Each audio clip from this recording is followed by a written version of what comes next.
No matter where you are in the world, when you say Ottoman fashion, you think of this. The big white turban sitting atop a sultan's head, or even a luxurious kaftan bedazzled with jewels. But Ottoman fashion was much more complex than that. The Ottoman Empire was a multi-ethnic, multi-religious empire that spanned 6 centuries. Even when historians try to narrow down the fashion of a certain type of person, like the Muslim Turkish woman, for example, it is very hard because there are so many variations. They have to deal with a huge variety of examples that, depending on the age of the person, the status of the person, which village they came from, just as we do today. So trying to explain Ottoman fashion is like trying to explain American fashion. Is Native American dress American fashion? Is Madonna American fashion? Or George Washington? So you're dealing with a very long period. That being said, there are general patterns and styles of dress that dominated each century of Ottoman rule, which is what I'm going to get into today. But before I get into that, I want to talk about some of the misconceptions and biases that we have about Ottoman fashion. These misconceptions are so ingrained in our culture, especially in the West, that even AI, so artificial intelligence, has a very skewed perception of what Ottoman fashion is. Take these AI images, for instance. They are appalling. They are textbook Orientalist images. They merge all these different cultural elements and stereotypes of different Eastern cultures. I can see Indian, Arabic, Asian elements in here. Orientalism has had a major effect on how we view and what we accept as Ottoman fashion. So in 1978, Edward Said, who was a Palestinian American academic, came up with this theory of Orientalism. This is basically a concept that describes how the Western world views, generally in a negative and belittling way, cultures that are east of Europe, so Oriental. It applies to the way that we see a lot of cultures, including Turkish, Japanese, Mongolian, Indian, so basically Asian cultures. Asian and non-Christian culture, though it covers a very diverse geographical area. Orientalist painting and art generally depicts a fantastical kind of imagined image of how these faraway places are. So European countries, right from the outset, have had a very Orientalist view of what Ottoman culture is about. This became even more prominent in the 18th century when the Ottomans began to open their doors to the Europeans. They sent diplomats, they sent travelers. Europeans had more of an access to the Ottomans, and this is also when colonialism began to emerge. So it was kind of in the European interest to depict places that they could possibly colonize as less developed, thereby justifying colonial aspirations. So take this painting by Jean-Léon Gérôme. It was painted in 1882, and it basically depicts a Turkish man being very playful with his dog. Any visitor to Istanbul at that time would have seen men dressed in suits and fezes rather than the kaftans and the head wraps, which in this painting incidentally looks more like the headwear of a Saudi Arabian or an Emirati man. But again, this is just what Orientalism does. It doesn't present a true and nuanced perspective of Asian cultures. It basically just exoticizes them. And unfortunately, this has bled into our perspective of what Ottoman fashion is. And I do hate to say Ottoman fashion in such a general way, because yes, there were people who dressed like this in the empire, but it changed according to time and place. I think that needs to start being acknowledged. Now, when it comes to Turkish ideas, many different groups in Turkish society have kind of self-orientalized, and I feel like this is the main thing that's done. It's self-orientalization, particularly when it comes to women's fashion. Because 18th century fashion is generally considered more aesthetically pleasing, it's often assigned to earlier centuries.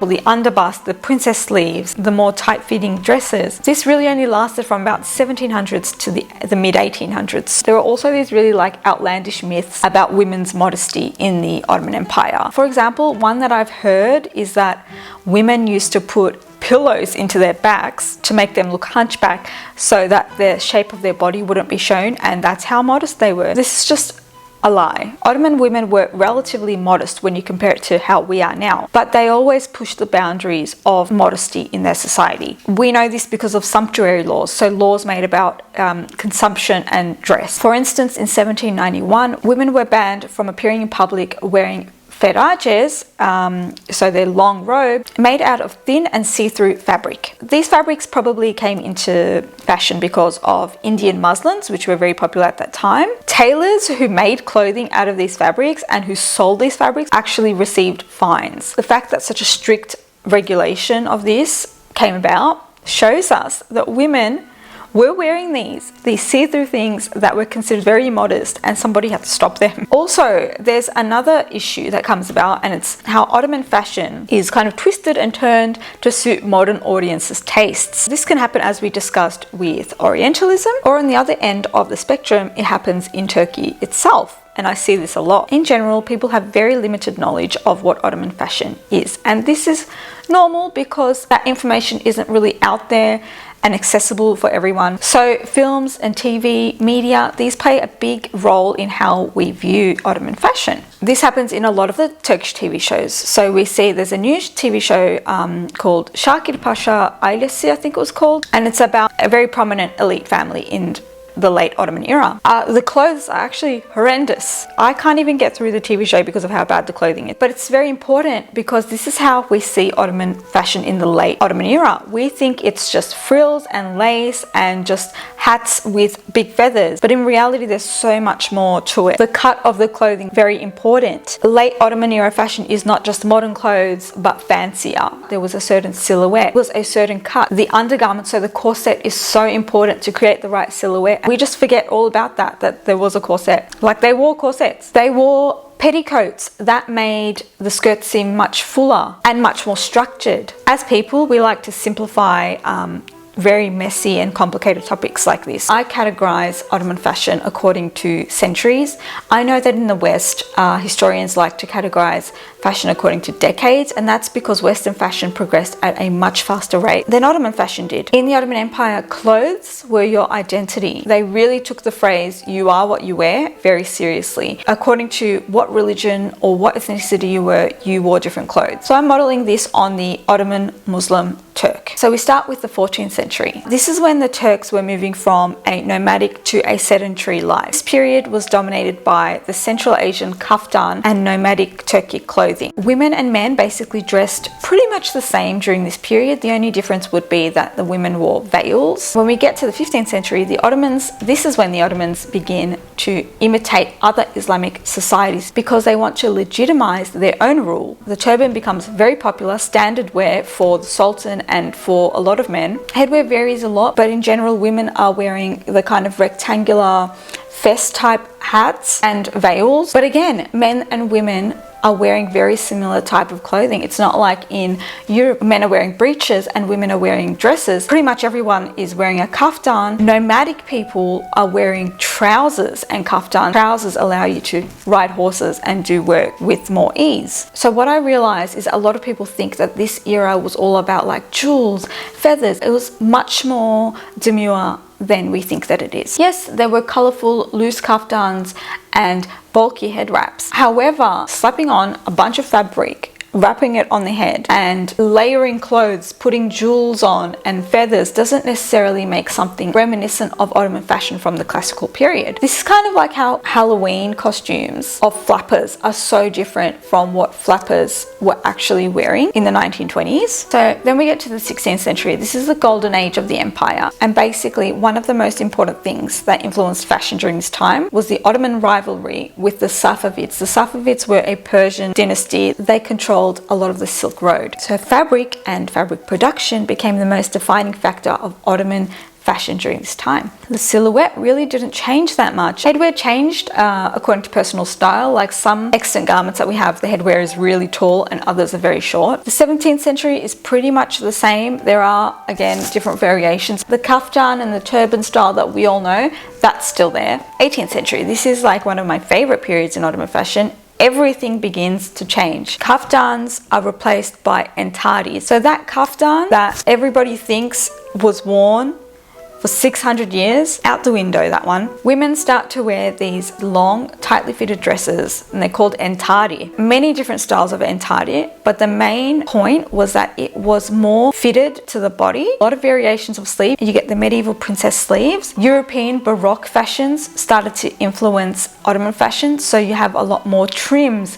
You've even got bow ties on some of the fabric, when previously floral motifs, traditional Turkic motifs were more popular. Also with men, we see trousers more commonly used, even though the upper classes still prefer to stick to the kaftan. But in general, clothing has become much more embellished. It is starting to mimic European tastes, and it's changing at a faster rate. The waist is much more defined. A lot of the tops start under the bust, and that's a really important part of women's clothing in the 18th century. And then we come to the 19th century. In the 19th century, there is a complete overhaul of Ottoman fashion. I mean, throw out everything that you know, start from scratch. This century is all about reform. The military losses during the last century made the Ottomans realize that something has gone terribly wrong, and to understand this, they look to Europe. Along with other aspects of Ottoman society, clothing also begins to change. In the second quarter of the century, you start to see two-piece frocks come into fashion when previously long entardis and kaftans were worn. By the mid-1800s, turbans are completely replaced by fesses, and kaftans are replaced by European-style trousers, coats and shirts. This is because of the efforts of Sultan Mahmud II, who was a very staunch reformist like his cousin, the previous sultan. So this change is begun by an actual sultan. So it starts from the top and it trickles down, it goes to elites. So the elite men start dressing like this, and then much later the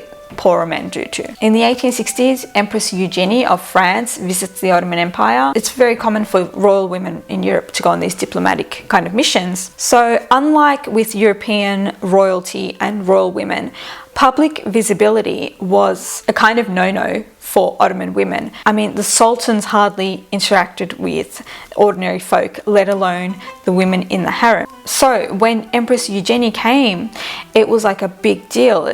They saw this woman, and she was dressed in beautiful clothing, and she was kind of freely interacting and doing what she liked. And slowly the cracks in the harem started to begin. But it was more so her clothing that the Ottoman women in the harem really liked. So out goes the old fashions, and in come the new European fashions. Although bustles and really large crinolines aren't really a thing, Ottoman women start to emulate the general outlines of European women's fashions, and for this you need a corset.